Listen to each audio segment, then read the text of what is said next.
Legenda mezi membránami vstupuje do nové generace. Lehká, odolná a přitom šetrná k životnímu prostředí.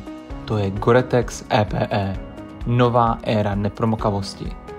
Unikátní membrána z expandovaného polyetylenu přináší stejnou jistotu v dešti, sněhu i větru, ale bez škodlivých látek PFAS a s mnohem nižší uhlíkovou stopou.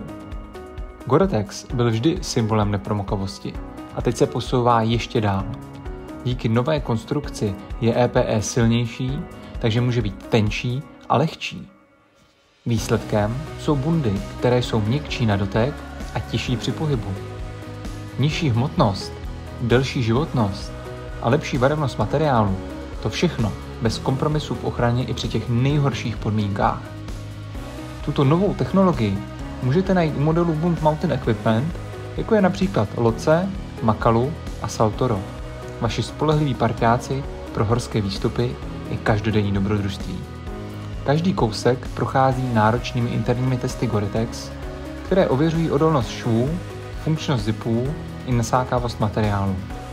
Díky tomu mohou bundy nést již legendární logo a slib Guaranteed to keep you dry. Nejde ale jen o membránu, jde o celý systém, od svrchní tkaniny přes počívku až po zpracování jednotlivých švů. Výsledek? Materiál, který chrání svého uživatele i planetu. Gore-Tex EPE. Nová éra nepromokavosti.